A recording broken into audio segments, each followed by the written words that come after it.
need both, right? People live with one. But what's surrounding the lungs? The lungs are they're not connected to your thoracic wall, right? You got a thoracic wall made of ribs and cartilage and muscle, right? That thoracic wall is not directly connected to your lungs, is it? What do we have between them?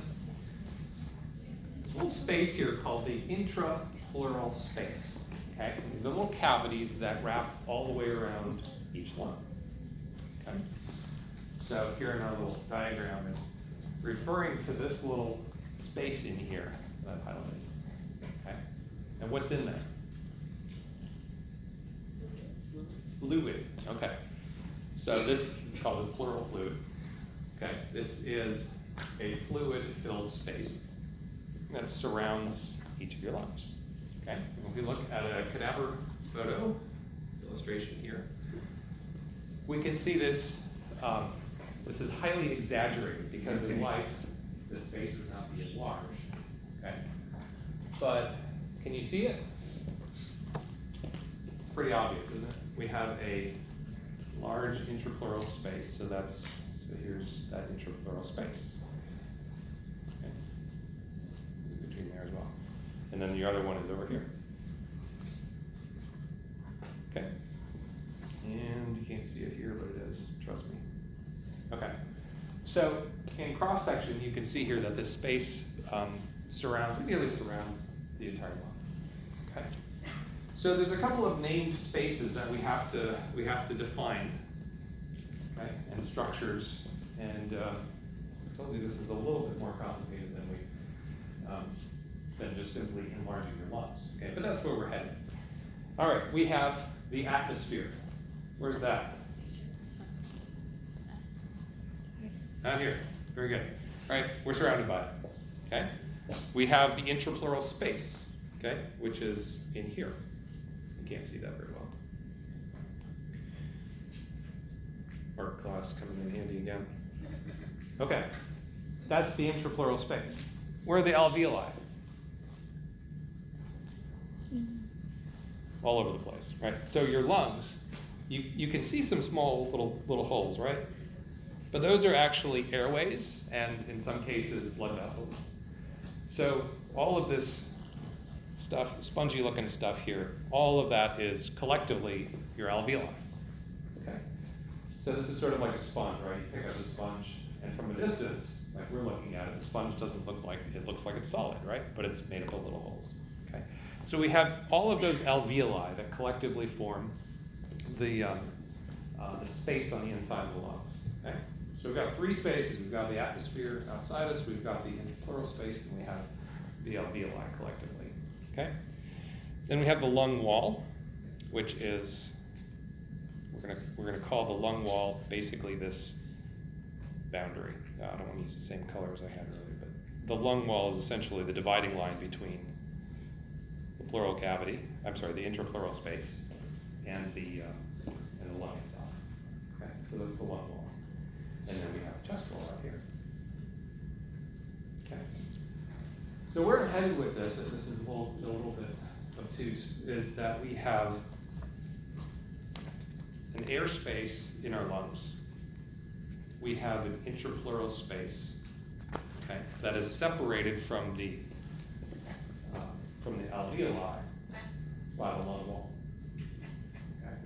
And we have the intrapleural space in the atmosphere out here, which is separated from one another by the chest wall, okay, the thoracic wall. So I'm going to show you a very diagrammatic version of this. You've seen this in your textbook, I think. Okay. So we're going to take all of our alveoli and cluster them together as this one giant alveolus. Okay. So what we're seeing here, this terminology is a little bit maybe foreign at first. You'll get comfortable with it, trust me. Those are not my joints cracking. I think it's the battery dying.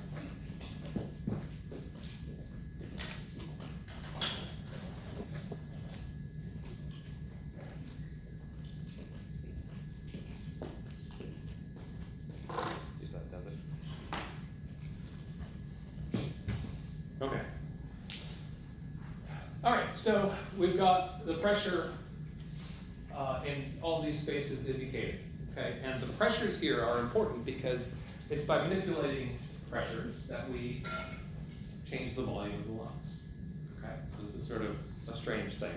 We alter some pressures in order to change the lungs volume, which in turn affects the pressure within the lung, okay? So how do we make the lung larger? By manipulating the pressures around the lung. Okay? That's the basic principle here. Okay? Anybody have a question about what we're looking at? How this diagram is illustrated? Okay. So we have an alveolar pressure, an intrapleural pressure, and then outside of us the atmospheric pressure. Okay? Then there's two terms. I told you they're terms. There's two terms here that we use to describe the pressure across the wall. Okay? So why do we care about the pressure across the wall? Well, if the pressure in this room were greater than the air pressure on the other side of that door, what would happen to the door? It would go down, right? And if the pressure in here were less than out there in the hallway, what would happen to the door? It would close this way. So the lungs can expand or contract according to the pressure difference across the wall. Okay, it's the same principle. All right, so we call the pressure difference between the inside of the lung and this intrapleural space as the transpulmonary pressure. Okay, so it's just simply the difference between the alveolar pressure and the intrapleural pressure. That make sense?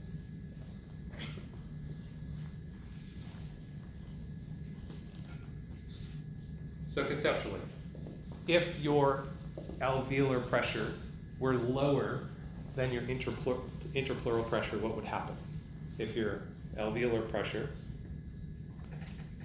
were lower than the intrapleural pressure, what would happen? Would the lung shrink or grow? Pressure here is greater than here. Yeah, the lung would be forced closed. Make sense? Okay. The other, we won't spend as much time with, this is the transthoracic pressure. And not hard to figure out. This is going to be the pressure across the thoracic wall. Okay? All right. By convention, I'm not going to ask you to calculate these, by the way. I want you to understand conceptually what's happening. But by convention, you put the innermost one first and you subtract the outermost. Okay? Usually this results in subtracting a negative value, but don't worry about it. Okay? I want you to understand conceptually that if you have a higher pressure on the outside than the inside, it's going to shrink. Okay? And if you have a higher pressure on the inside than the outside of the wall, then it's going to grow. Any questions about that? Okay. So let's look at an illustration of how this setup might look if we use an analogy that we can wrap our heads around. Okay?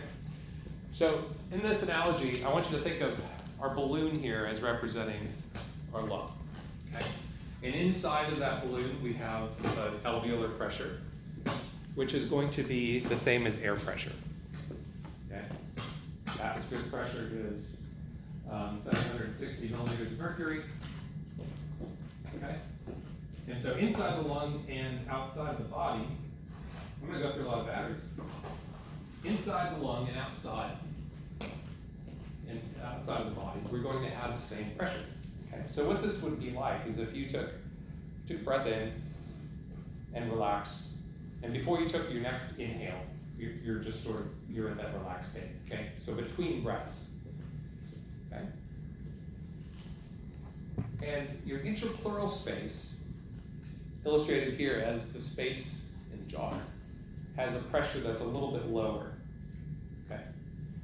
It's a little bit lower. Ours is not filled with air, unless there's something really wrong with us, right? But that's not bad. So we've got that going on. Okay? I'll just crackle.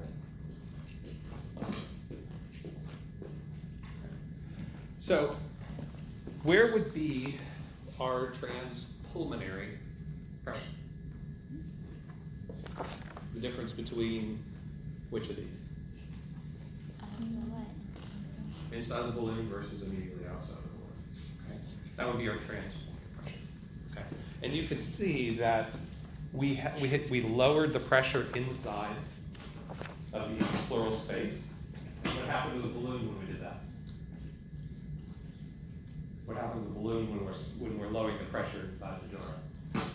It's expanding, right? Why is it expanding? Pressure in the balloon is greater than outside the balloon. Okay. So you can inflate a balloon two ways, right? You can blow into it and increase its pressure, or you can lower the pressure outside of the balloon. Okay. All right. Same with your lung. Okay. What about our transthoracic pressure? Across the chest wall, it's out here. Okay. This is actually a pretty good model for the way that our lungs are set up. Okay. We've got this thin little cavity here as the intrapleural space. Okay. And it is essentially holding the lung open. Okay. In a very stable system. Okay, so when our lungs are at rest between breaths, we're in a stable situation. Okay? Why is it stable? Why is the balloon not collapsing? It's got elasticity, it wants to collapse, right? We're putting force on that jar, right? Pulling it inward, but it's not collapsing. What's happening is we have, if you take all of these pressures into account, we have a pressure on the inside that is equal to the pressure on the outside. Okay? Making this a system that's not changing. Okay? We can rest here and our lungs are not going to be collapsing. And our thoracic wall is not going to be springing out. Okay, so it's stable in this configuration. But in order for it to be stable, what do we have to have for our intrapleural pressure? What characteristic does it have to have in order to keep that balloon stretched out?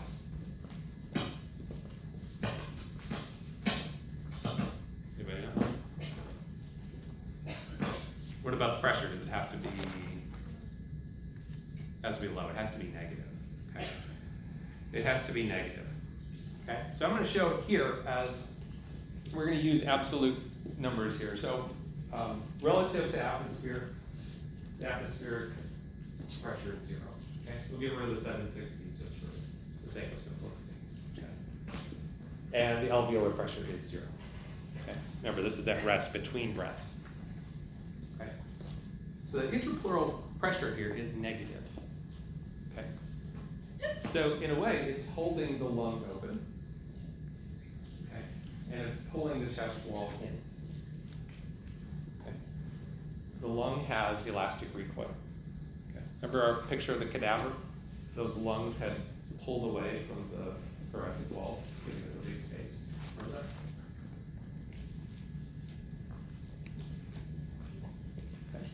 And what about the thorax? What's it doing? Well, it has muscle tone, which tends to enlarge the rib cage. Okay. And it has its own elastic recoil, but in the opposite direction.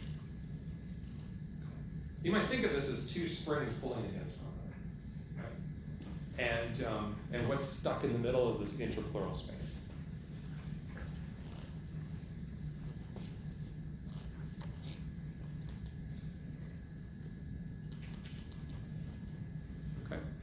So why do we have a negative intrapleural pressure, or not why, but what purpose does it serve? Somebody articulate that.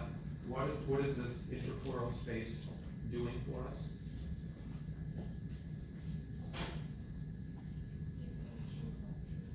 It is keeping our lungs from collapsing, right? The lungs, taken outside the body, are going to shrink. They have elastic fibers, and they want to pull inward and reduce the volume. Very good, okay? And we're holding that open, okay? And, yeah, So when someone says their lung collapsed, does that mean that intrapleural pressure? yeah, I'm gonna address that in just a second. You're right, you're ahead of me. Good. All right, so we are holding that lung open. Okay, let me ask a stupid question. Why not just have the lungs connected to the thorax? Elephant students, probably. Whatever that matters to you. Anybody want to be an elephant doctor? No. So this is not just humans. Most animals have this. That have lungs. Okay? Why do we have this space at all? Yes, it helps hold the lung open, right?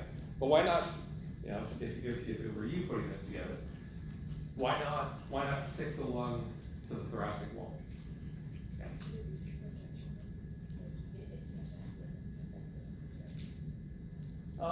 Yeah, you kind of thinking in terms of like your brain has a fluid boundary, right? It helps absorb the impact. Yeah, that may be part of it. I think the lungs aren't quite as sensitive as the brain, but yeah, that might be valid. Yeah. Doesn't it help with friction? Yeah, it actually helps the lungs expand to a greater extent because it reduces friction. When the lungs enlarge, they're sliding across the thoracic wall, right?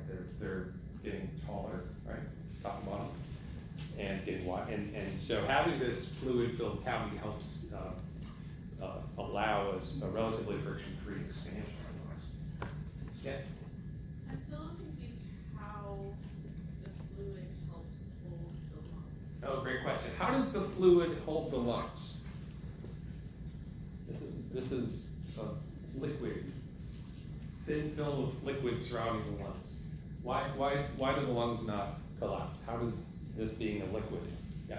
Is it because like the pressure in the intrapleural space is low enough to where it makes the pressure in the alveoli in the lungs more, so it has to expand just not the lungs?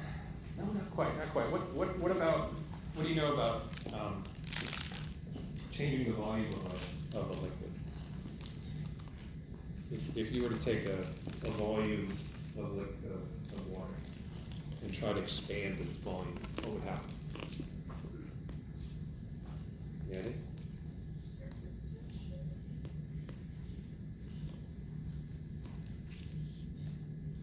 Anybody? If you tried to expand a volume of liquid, what would happen? Nothing, right? What do you think? That looks really good. What is that? Almond? Yeah, we have one of the properties of liquids is that you can't expand them barely.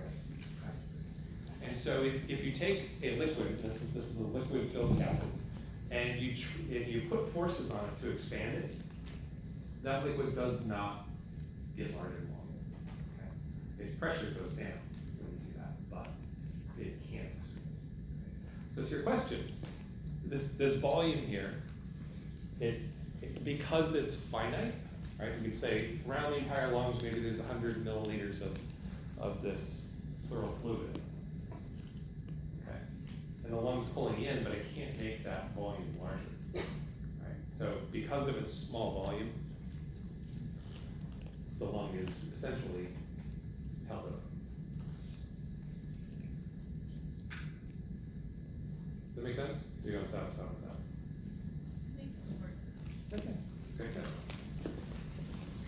All right, so two functions of this intrapleural space, if you didn't get them. Number one, we're holding the lung open, and I guess we're also holding the thorax in a little bit, okay? But we're holding the lung and the thorax together.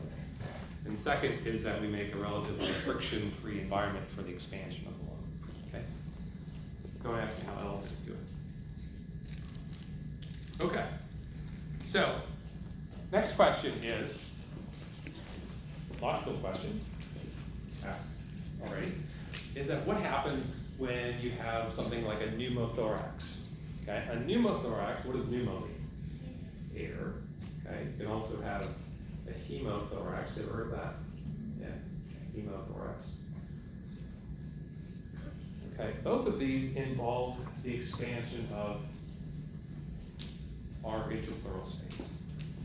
Okay, So if we compromise the integrity of the wall, right, usually this is a knife wound or a gunshot wound or some flying projectile, compromises the wall, right? And now that intrapleural space is open to the outside, okay? Another way this happens is that people in contact sports can get hit very hard and actually the lung itself bursts into that space, okay? But we'll use the outside example here. Pneumothorax, right? Now that we have a negative pressure in here, what's gonna happen to the air? It's gonna get sucked in, right? Remember out here it's, well, I've got the values here. Okay, so outside we're at 0, right? Inside we're at 0, but our intrapleural pressure is -4, okay? And what you know about delta P leading to F, right? You know that we're gonna get a flow into that space, okay? So if we do expand that cavity, right, our lung shrinks, right, because it has elastic properties, pulls in if it's allowed to, okay? So if we allow air into that space, we can no longer hold the lung open, okay? A hemothorax would be if you had a blood vessel on the inside of your thorax that burst into that intrapleural space. Okay? And that can happen with a cracked rib, right? The rib tears through the blood vessel. Okay? And it can fill up with blood just as well. Okay? Same thing happens. In order to fix this, they gotta suck that fluid out. Okay? Blood or air, whatever it happens to be. They have to suck it out, right? And patch you up so that you don't leak anymore. Okay? And when they extract that air or the blood, they're inflating the lung as they diminish that fluid volume. Anybody ever have pneumothorax? Okay. So, any questions before I move on? We've talked about this analogy a lot. It's not a lot of information, but it's very conceptual. Yeah. Okay, so you're saying puncture your lung and intrapleural space is exposed. Yeah. So air flows in to the intrapleural space and causes there to be more liquid. It causes there to be more volume in that space. Okay. And in the case of a pneumothorax, that volume is air coming into the intrapleural space. If it's a hemothorax, you're bleeding into that space, and then it's blood mixed with your pleural fluid.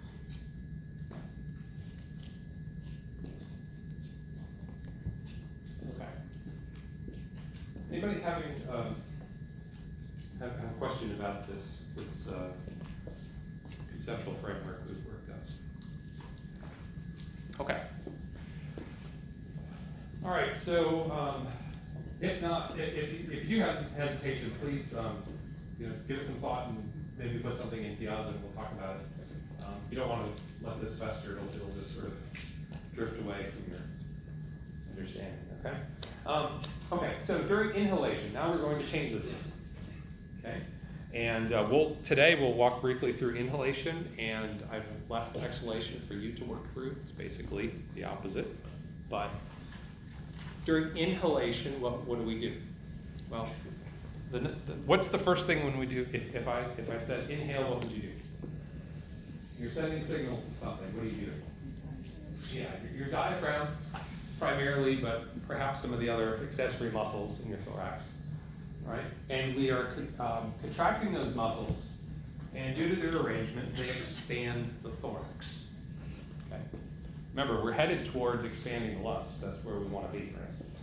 But we start by expanding the thorax. And since our lungs aren't attached to the thorax directly, it's a little complicated, but not bad. Okay, so let me walk through this. We have muscles expanding the thorax.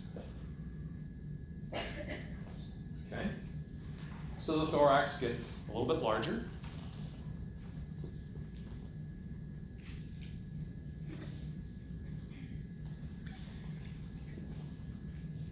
And now our intrapleural space has a force upon it that's attempting to increase its volume, right? But being a fluid, it's not going to expand, right? What's going to happen instead? Its pressure will drop. Okay, so we have a fluid under a negative pressure, negative relative to our atmosphere. Okay. What's the next thing that happens? If we've made our interpleural pressure more negative, we go down, down, down. What's going to happen? What have we done to our transpulmonary pressure? That difference between inside and outside has changed, right?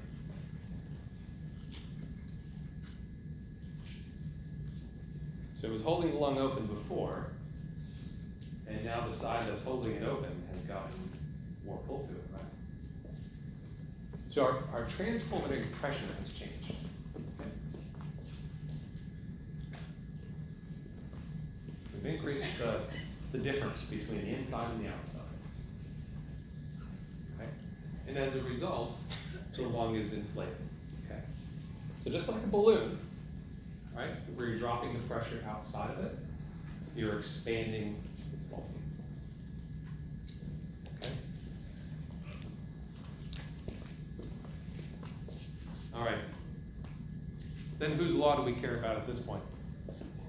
Boyle's. Okay, so we've increased the volume of the lung, and what happens? What happens to the pressure in the alveoli? It goes down, right? So our zero becomes some negative value, okay? Pick a negative number. -100. Not 100. 3. Let's make it 3, okay? And it's 0 out here. That looks like a delta P to me. What's going to happen? We get flow, right? We have the pressure. Okay, so the whole point of all of this chain of events is to create this low pressure inside the lungs relative to the atmosphere. That's our question. Yeah. The expansion would lead, or how it would lead to a decrease in the interpleural. Oh, great question. So she asked, how does our expansion of the thorax lead to a decrease in the interpleural pressure? Okay, so let me run back. Okay, so we expand the thorax, right? And expanding the thorax, right? We're expanding the volume of the thorax, and that interpleural space is trapped within that thorax, right? So we're putting we're attempting to increase the volume of that interpleural space. Okay, the thorax is moving out. The lungs have an internal pull of their own, right? So it's like that interpleural space is being stretched. The outside's pulling away from it. So its pressure drops. Makes sense? And once we drop that interpleural pressure, right, now we are creating a stronger transpulmonary pressure. Okay, right? It's more negative on the outside than the inside, right? And when it was at -4, it was balanced with the elastic recoil of the lungs, right? But now that it's -7, we're pulling that balloon open wider and wider. Okay.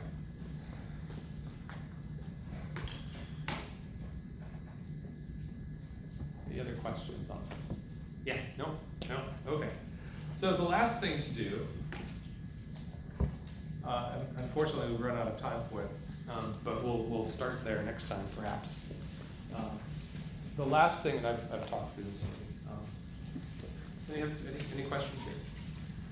Okay. For tomorrow, I want you guys to walk through this, and we'll talk about how we expire.